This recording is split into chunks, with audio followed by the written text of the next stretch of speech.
Hi, this is Graphically Alex coming at you with all things fat related. If that's something that interests you, please subscribe. I'd love to have you.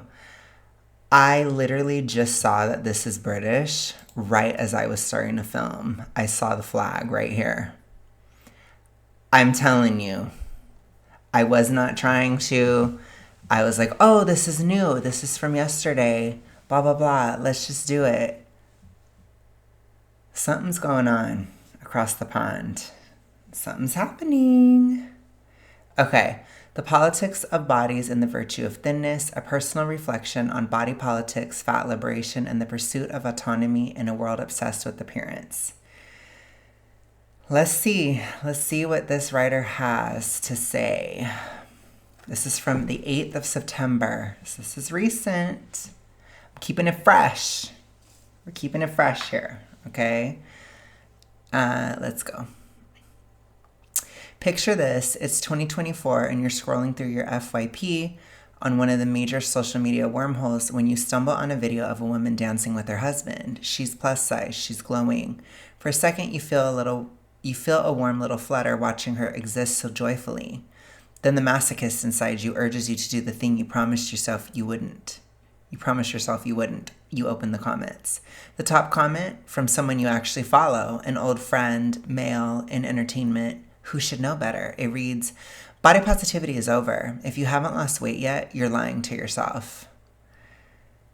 I don't know. That sounds so stilted. I feel like people don't say that. I feel like what I would have seen or what I would have thought somebody would have said would have been like, oh my gosh, like, why are you with her? Or something like that.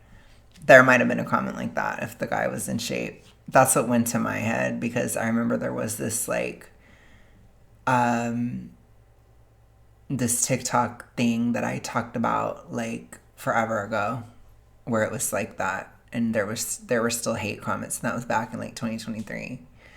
So yeah, just saying. But again, that's the new thing I'm noticing is like we're doing like the gaslight of it was amazing before 2024 or before this year. It was like incredible to be fat, go back to 2023 and before, and it was amazing. That's what we've been told. But I'm like, no, that's what I would expect to see from TikTok in 2023. Okay. When I say I was shocked, I'm lying. I just almost don't even believe it. I'm going to be honest. I just feel like people wouldn't say it that way. But maybe they would. I don't know. Maybe they would. Maybe I'm being extra. I think my mind went further down into the gutter, basically. So I guess they were actually nastier, probably, back then. So maybe this isn't that bad, actually, when I think about it. Okay, when I say I was shocked, I'm lying. Disappointed, but not shocked. Especially in Pakistan, commentary like this isn't even controversial. It's casual. It's coffee table small talk. People carve time out of their day to critique bodies that have nothing to do with them. And when it comes to women's bodies, or really any body that doesn't fit a very narrow mold, everything is fair game. As someone who's been fat most of my life, I've worked really hard to not let that be the defining feature of my identity. Have you? But that's a tricky dance, because when you're fat, it's usually the first thing people notice, the first thing they remember. You become the fat girl in the room, not the smart one, not the funny one, not the creative one, just fat. And people don't hesitate to remind you that they noticed. Wow. My wand, my MSP wand just went flying. I don't necessarily agree with that. I can acknowledge some cultural differences when it comes to even like England versus here, but I still find it hard to believe. I feel like it comes down to what you're projecting, basically. It comes down to what you're putting out there, I guess, because I don't know. That's just how I view it, which I don't know. Maybe I'm losing touch, honestly. I might be losing a little bit of touch of the fatness because I haven't. It's been a minute now, and I've moved on.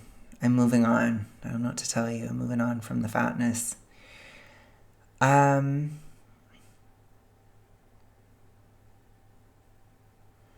Like, I wouldn't ever say that people wouldn't notice that you're fat, but I just don't agree that that's all they see. You know? I feel like that is where we are having issues, or that's where I'm having issues in terms of this article. Sometimes it's not even hostile, it's just loaded. It's the well-meaning aunt who says, "You have such a pretty face," with an ellipsis hanging off the edge. It's the stranger on a plane who suddenly shifts in their seat as if your thigh is a personal insult. You learn early that your body is public property.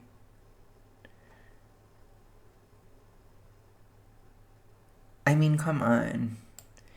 I do think that there is an issue of sensitivity, too, that I think a lot of people don't acknowledge.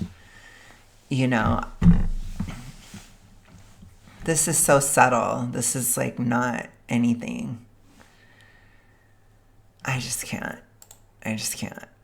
I can't relate to it anymore, you guys. I think I'm losing it. I'm losing touch. I'm losing it. How body positivity was born and diluted. Like most movements that began in the margins, messy, radical, necessary, the version of body positivity floating around today is its sugar-coated, Instagram-filtered cousin, a deformed mutant child raised by capitalism, stripped of its teeth, sold back to us in the form of Dove ads and fast fashion collabs. But the movement wasn't born from self-love. It was born from rage, from people saying, "I am not a problem to be solved." Okay? It started in the late 1960s with the fat acceptance movement, led by groups like the National Association to Advance Fat Acceptance, and later the Fat Underground, radical fat feminists who didn't just want tolerance, they demanded liberation. They called out medical discrimination, systemic erasure, and the lie that fatness equated to failure. This was about survival, not selfies. When I first stumbled upon the language of fat liberation, not just acceptance, but liberation, sorry, it's just... I know that they think they're edgy, and I know that they think that they're cool, but it's basically the same thing, honestly. It's like the tiniest little shift, basically. I felt equal parts elated and heartbroken, because by the time I found it, the original story had been hijacked. I didn't want to be tolerated. I didn't want to be someone else's brave before photo. I wanted to move through space without apology. I wanted ease, neutrality. I guess I got there.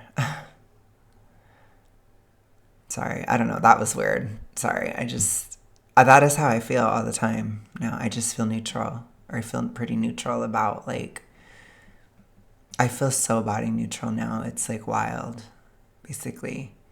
I don't know.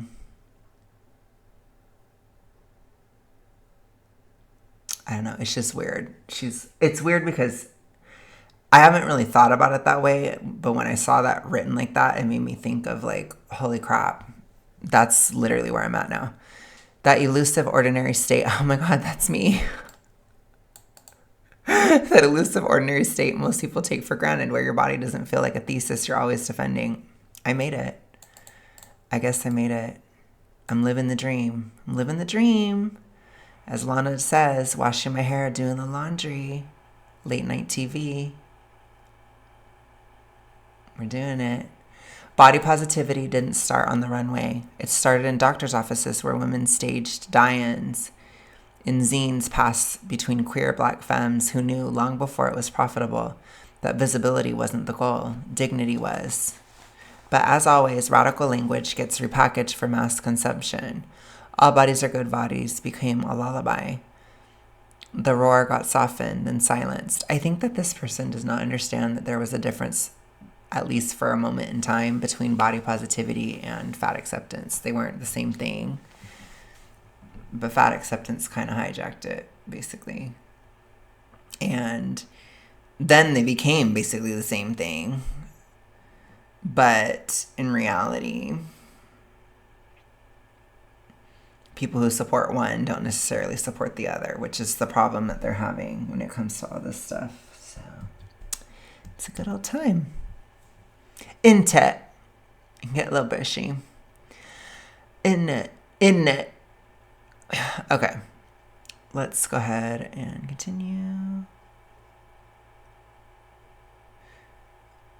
And now thinness is back, loud and proud. Sold under new terms, clean, disciplined, well-focused, but it's the same old gospel of self-erasure. Oh my goodness. I do try not to identify as being fat too much, but if I lose weight, then I'm self-erasing. Okay. We must remember, softness was once protest. Loving a body like mine used to be political. Now it's just passé. The movement now, caught between performance and punishment. What's left of the movement is a scattered mess of contradictions. It's both brand and battlefield, community and cult, a place where everyone is either selling something, defending something, or being accused of betrayal. On one end, you've got thin influencers sipping chlorophyll water, hashtagging body acceptance while posing in abs. The algorithm eats it up because thinness has rebranded but never really left. The message is clear. Be yourself as long as yourself fits back into a size 4. Is the message that clear? Is it?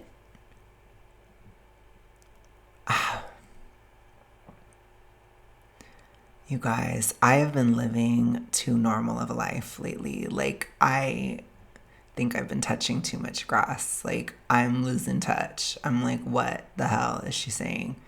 Like, I've even tried to dive into diet culture more on Instagram and it doesn't work.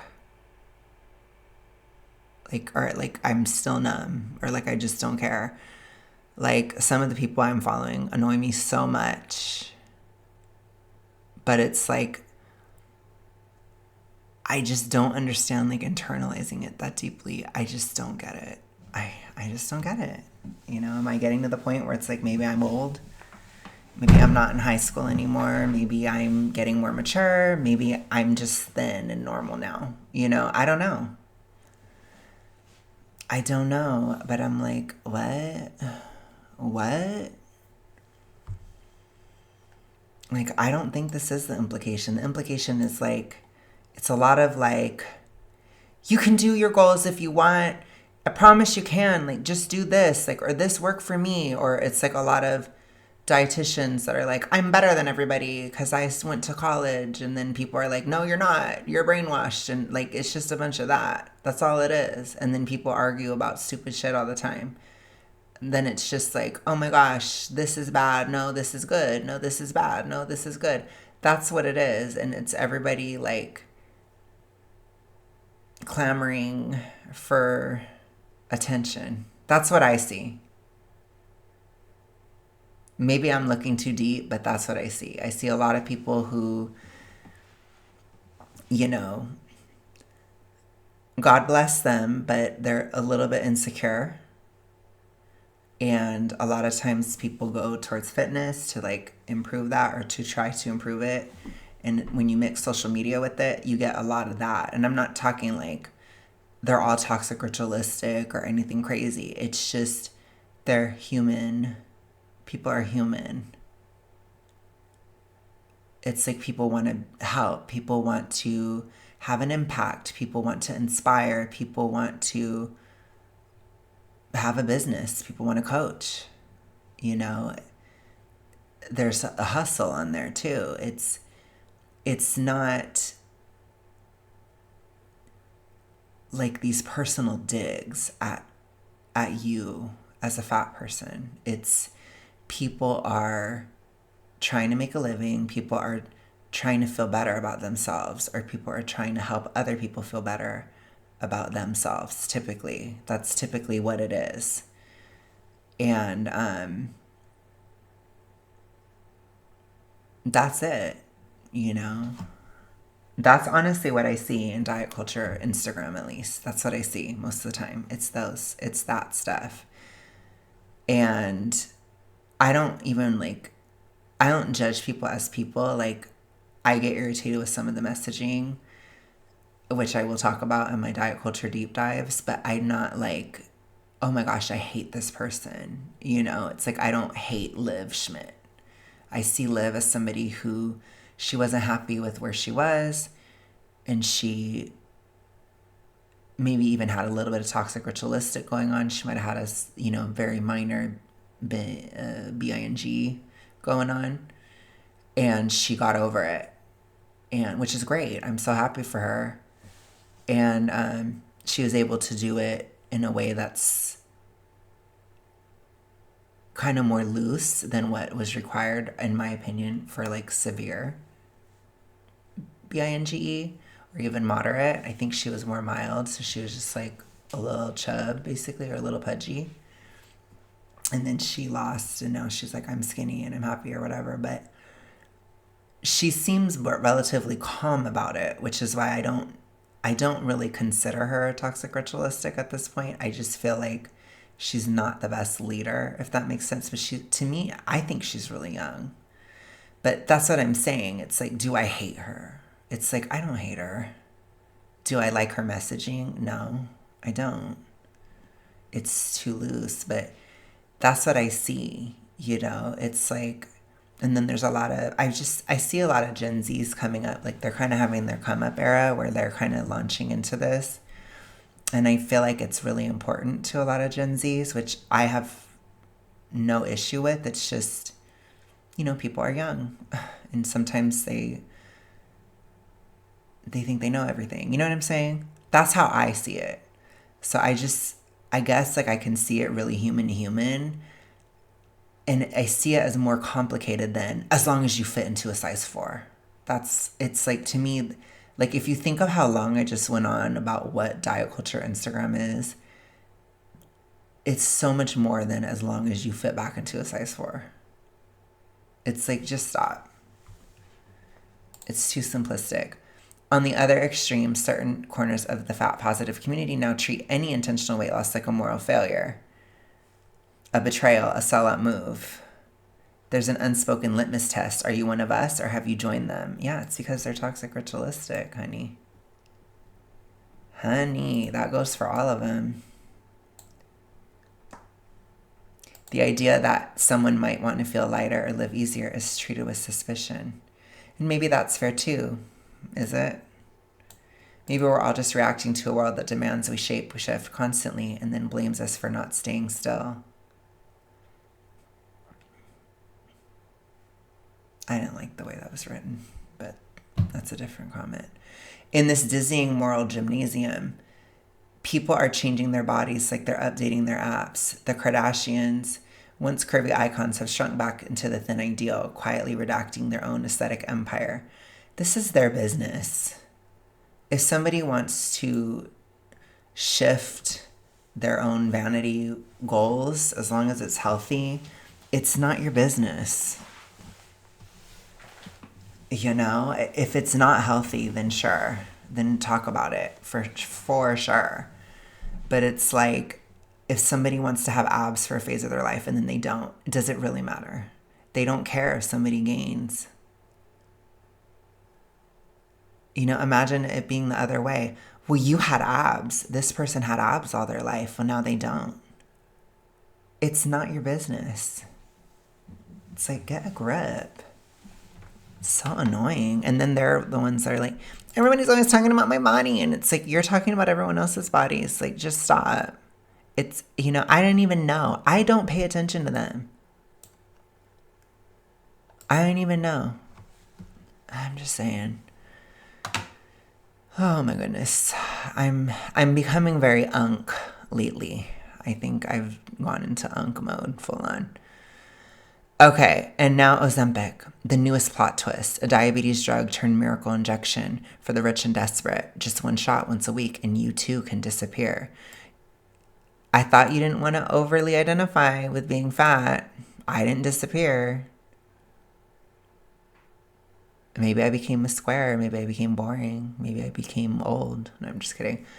I got out of high school, Maybe I became those things, but I didn't disappear. I'm still alive. But it's like,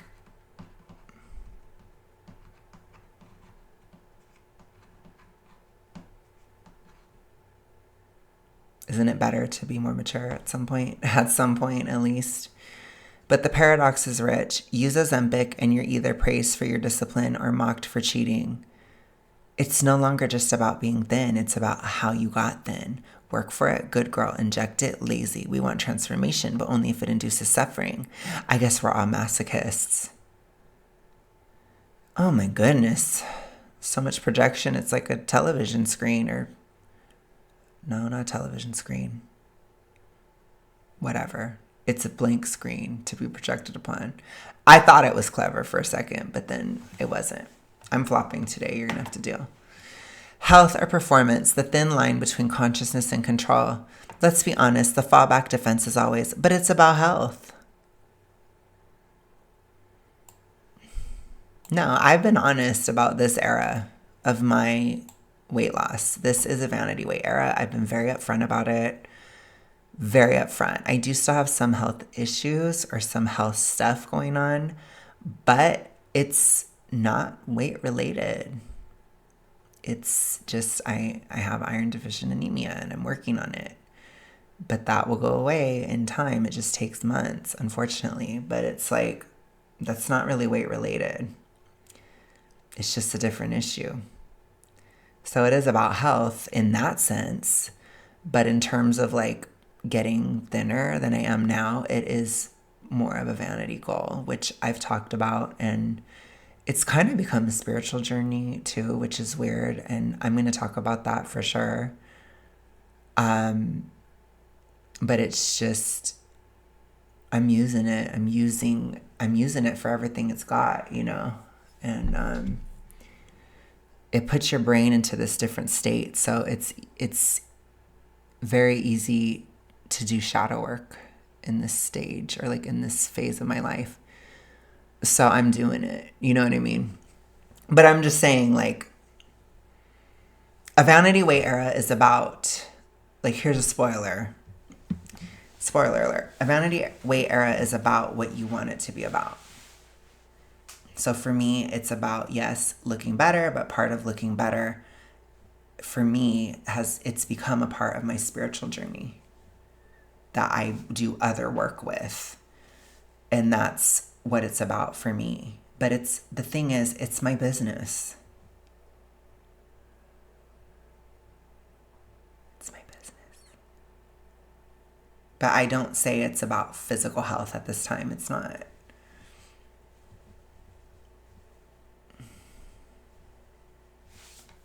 I'm honest about it. And I think a lot of people are honest about it, you know. At a certain point, it isn't about that. But I liked what the compulsive rambler said. Like, the fat activists, they only see the world as fat and thin. And so everything that is not fat is automatically thin, even if it's like underweight, kind of thicky, you know, like where I'm at now. It's all thin. So that's why when I identified as thin, which sounds weird to say it, I just said I was normal, basically.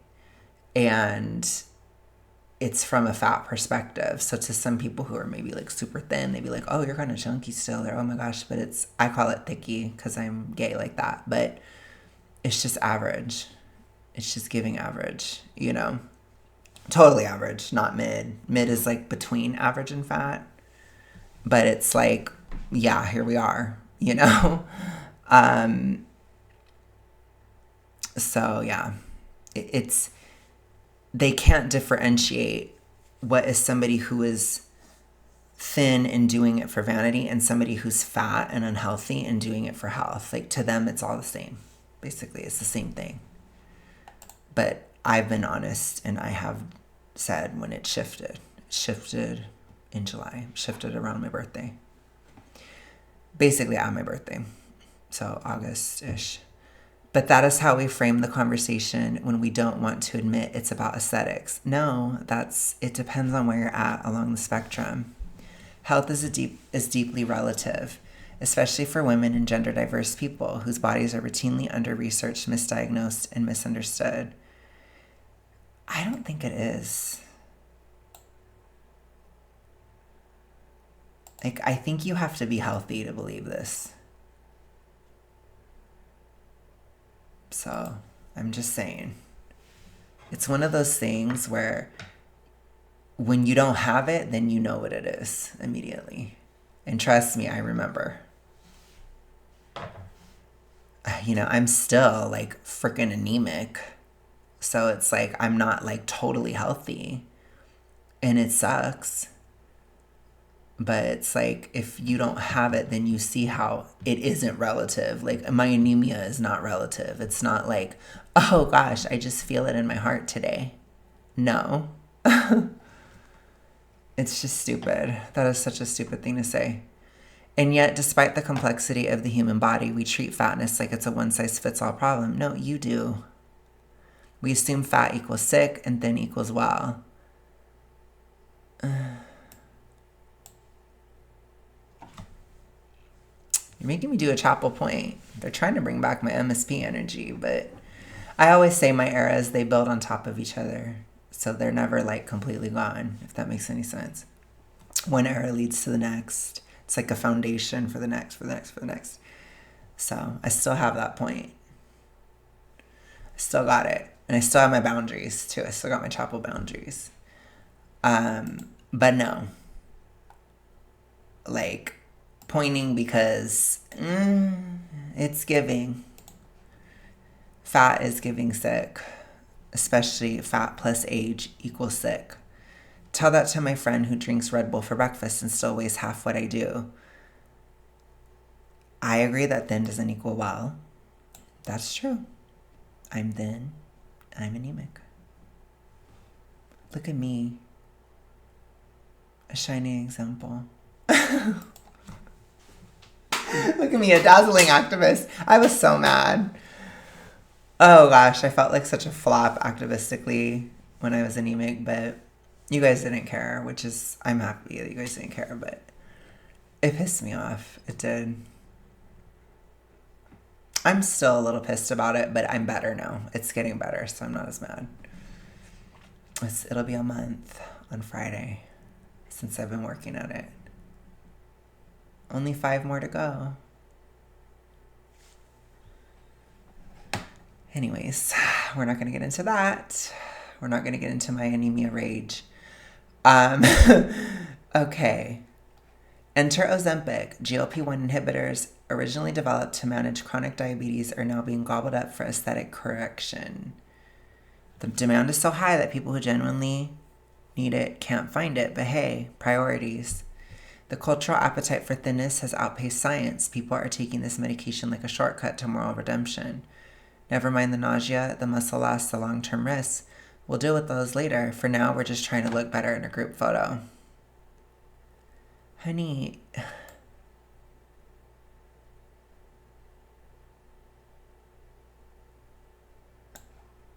I need you to save the MSP energy that you've taken into fatness with you.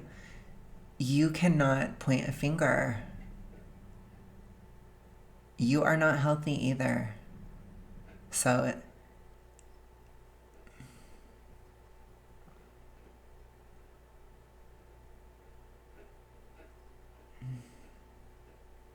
you're making me flex my thin privilege in this quite a bit. And I'm going to. You cannot say this. It's a flop. It's a fail. It looks stupid. Because you're also not healthy at all.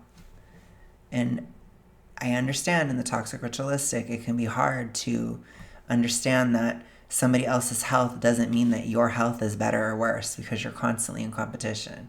So you think if you can bring somebody else down or if you can point out how they're flawed too, it makes you less flawed. It doesn't. That's a toxic ritualistic delusion. It's not real. It's the competition aspect. It's not real. It's not cute. Again, I'm seeing some MSP energy in this article, which is interesting. But remember, MSP energy is not tied to being mid-size. It's mid-size princess, for those of you who don't know what I'm talking about. It's not tied to being mid-size. You can take it into thinness and you can take it into fatness. It can move with you. It's a state of mind. And this article is giving it.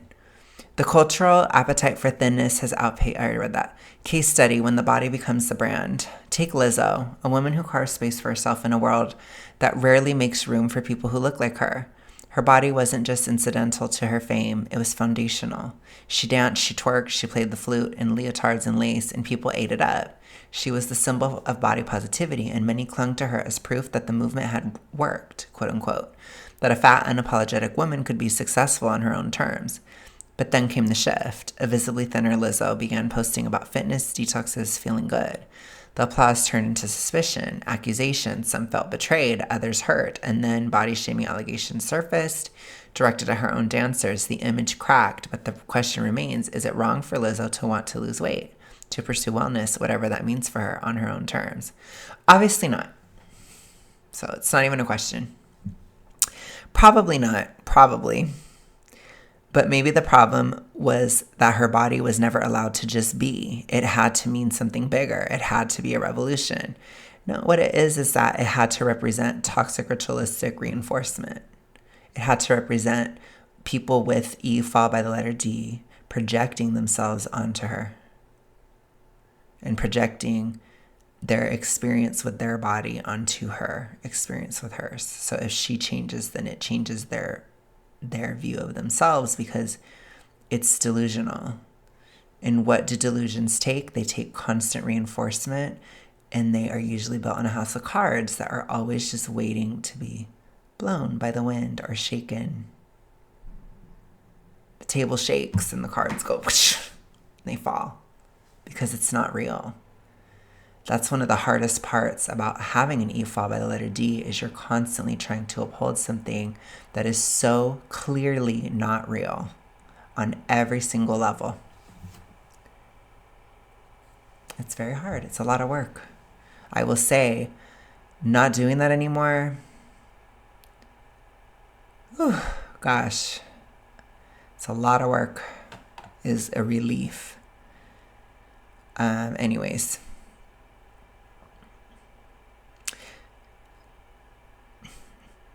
When your body is politicized, your choices stop belonging to you. No. And maybe that's the real trap. Not weight loss, but the pressure to constantly perform liberation. On the other side of the spectrum is Ariana Grande, caught in a different kind of scrutiny. She's always been thin, but now she's too thin. Internet forums speculate about illness, plastic surgery, drugs, race. Some say she's trying to look more white, more fashionably fragile. Others say she's fading into herself, literally vanishing. No matter what she does, her body becomes a story others feel entitled to write. The irony is clear. Lizzo, too fat to be palatable unless she's palatably fat. Ariana, too thin to be safe. Both women turn into litmus tests for our comfort with our bodies that stray from the just right line we keep moving. We want them to be authentic, but only in ways we can digest. Their bodies don't belong to them. They belong to the discourse. So this is so fascinating. We are seeing the toxic ritualistic reinforcement go to the other side. I hardly ever see it go from binge to the other one, to the other opposite extreme. But that just happened. She should be allowed to be underweight without scrutiny.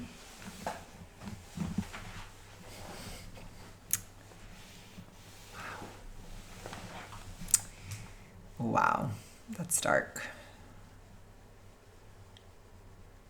But I just hope it shows that it's really just about their own coping mechanism. Like, it will keep shape-shifting. It will always move and shift and change it because it's not about logic. And it's not about a movement. It's not about politics. It's not about anything like that. It is about a coping mechanism, and it will grasp at anything.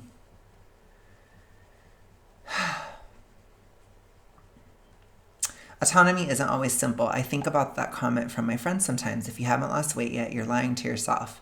I think about how many people probably agreed with it, silently or otherwise. I think about whether he thinks that whenever he's with me. I've worked really hard to let people's opinions of me stay their business, but when they say them out loud, they become mine too. If the idea is to remind me that I'm fat, trust me, I know. If it's to put me down, maybe it's because the world has put you down so many times that making somebody else feel small feels like a win. I think there are some people who do want to put you down, but I think it's a minority, and I think people focus on that a lot. I think most of the time, thin people are living their lives. That's a fact. And I became one of those thin people living their boring lives. I'm a thin person living my boring life. And I don't feel much about it because it's very normal. So there's not much to say. It's giving normality. But whatever.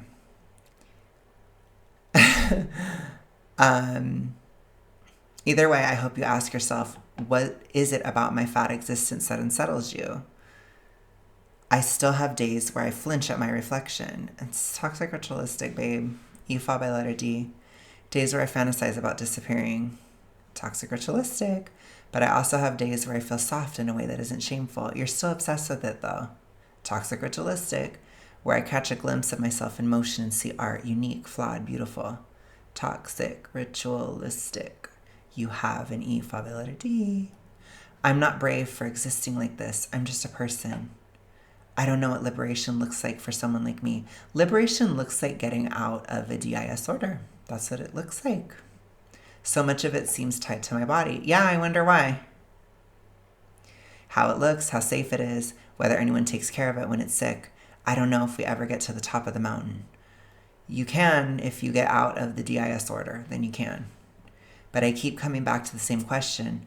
What would it feel like to just be not brave, not beautiful, not political, just myself? It'd feel like being normal. I made it. It feels like normality. It feels like I'm washing my hair and doing the laundry. That's what it feels like. It feels like I am who I am, and I have to own that. And there's nothing to hide behind. There's nothing to blame. It's just me. That's it. It's me and my personality, me in this face. That's all it is. And it's a different experience. I think it's one a lot of people fear in the toxic ritualistic because it can feel like a void in some ways, but in other ways, it began a spiritual journey for me, and I think I'm making good progress, honestly, so I'm happy about that. And the void fills in eventually. It's like, who am I without all the drama? Who am I without the moodiness? Who am I without the problem? The problem of weight. Who am I without that? Figuring it out every day. Okay.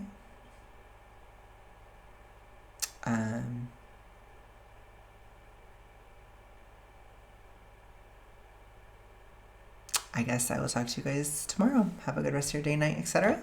I'll see you soon. Bye.